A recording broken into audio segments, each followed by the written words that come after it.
Hi everyone, and welcome to this video on Granular Insights. If you viewed our Insights introduction video, you will recall that we broke this product into three parts: plan, grow, and analyze. Today's video will cover the grow portion, which is used extensively during the summer or growing season of a particular crop to look deeper into crop health. This will allow you, the grower, to gain a valuable bird's eye view and quickly identify variations within a specified boundary. Now let's take a look at some different uses of this tool. Upon logging in, we first land on the map page. Here we can select a field boundary that we wish to view. A grower may also access a specified field if you are signed up for directed scouting. This tool is available for free for qualified growers and automates the scouting process by ranking fields and is then emailed to a grower weekly. To learn more about directed scouting, contact your local Pioneer sales rep. Now let's get back to selecting a boundary. For this example, I'm going to choose field C2. Additionally, at the top, I'm going to go to 2018 corn. Here you can see that it shows our soils map, and because today we're going to be talking about imagery, on the drop down to the right of the 2018 corn, let's go to vegetative index.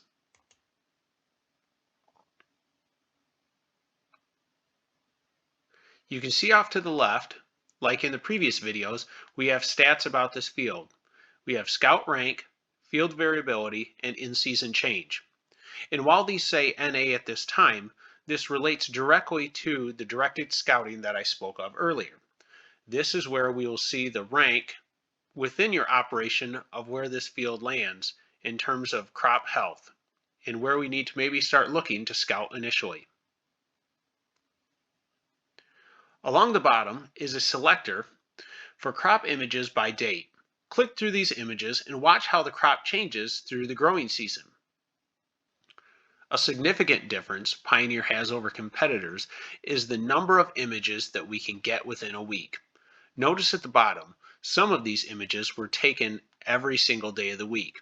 This gives us a better chance to get non-cloudy days and better data.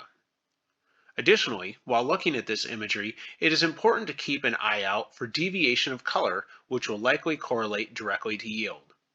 In this example, I've chosen to start on June 5th. Here, you can see that the crop canopy is relatively uniform. There is what appears to be a deep green waterway running through the center of the field, as well as some terraces here throughout. Jumping ahead to June 29th, note the high percentage of yellowing in this region.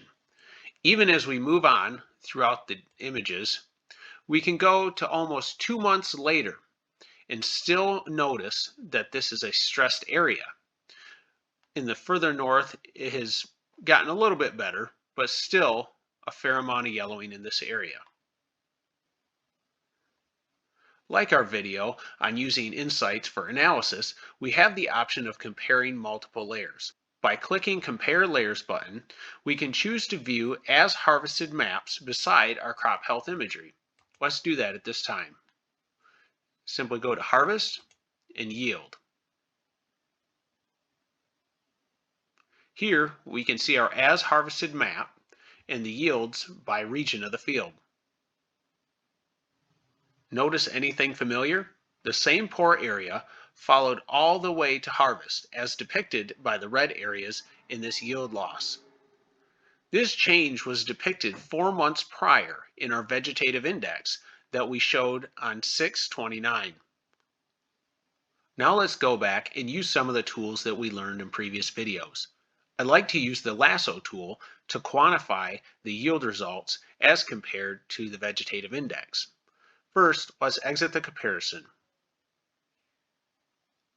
Next, let's bring up our yield map and select the Lasso tool. Here, I've chosen a polygon as we have an irregular shaped yield region that we want to track. I'm going to move over here and trace around the red area of this field and see what we come up with. On the left, once again, we have our stats showing 186 for an average yield, 15.6, and an area of 16.63 acres. So 186 is our total average. This was shown as a poor region within our vegetative index, remember, starting on June 5th. Now that we've seen what the poor area has done, let's move and check on a good area. First, we must delete this polygon. Do this by clicking the delete button and simply click, and it is removed. Now we'll do the same process again, add a polygon, and choose one of the green areas.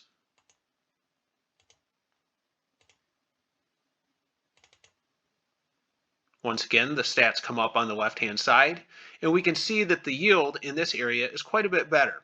We averaged 215 bushel, slightly wetter moisture at 15.9, and a comparable size at 14.43 acres.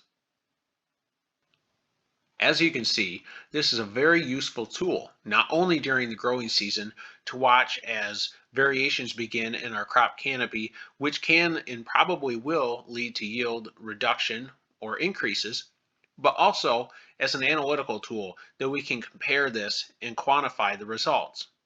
That's going to wrap up this Grow segment of the Granular Insights video. Be sure and leverage this tool in the upcoming season on your farm. As usual, if you have any questions on this or any other product, feel free to contact us or reach out to your local sales rep. Thanks, everyone.